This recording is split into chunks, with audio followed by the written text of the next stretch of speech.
আপনি যে পাপ করছেন, আপনি যে গুনায় লিপ্ত আছেন, তার নগদ 12টা শাস্তি। এক, স্মৃতিশক্তি কমে যাবে।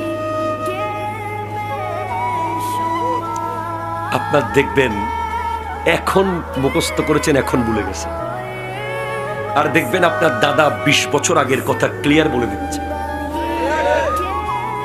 পাপের প্রথম নগদ শাস্তি হচ্ছে ভুলে যাওয়া। যদি ভুলে যান, মনে রাখবেন আপনি পাপ করছেন, গুনায় লিপ্ত আছেন। 2, রিজিক কমে যাবে। কি কমে যাবে? রিজিক কমে যাবে। 3, চেহারার লাবণ্যতা কমে যাবে। আপনার চেহারার অ্যাট্রাকশন চলে যাবে, আকর্ষণ চলে যাবে।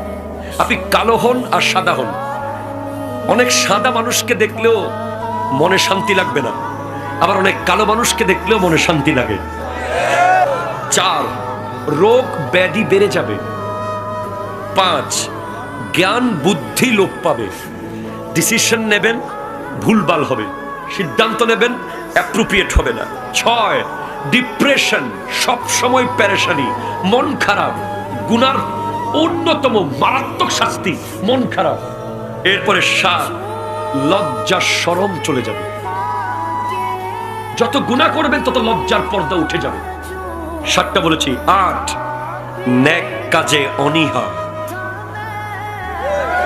ভালো কাজে যখন আপনার অনীহা লাগবে, নামাজ যখন অনীহা লাগবে, কোরআন তিলাওয়াত করতে অনীহা লাগবে, সমাজের খিদমত করতে অনীহা লাগবে, দান সাদাকায় অনীহা লাগবে, আলসেমি লাগবে, ইচ্ছে করবে না, বুঝবেন এটা অলসতা না, এটা গুনার নগদ শাস্তি। এরপরে শরীরের দুর্বলতা, খুব কম সময়ে দুর্বল হয়ে যাবে। এরপরে মানসিক শান্তি নষ্ট হয়ে যাবে। ঠিক কিনা কথা জোরে বলেন। এরপরে মানুষের অন্তরে, আপনার যে ব্যক্তি গুনায় লিপ্ত থাকবে তার জন্য মানুষের অন্তরে ঘৃণা জন্ম নেবে। কি জন্ম নেবে বলেন না? ঘৃণা। লাস্ট, সর্বশেষ 12 নম্বর হলো অন্তর কঠিন পাথর হয়ে যাবে।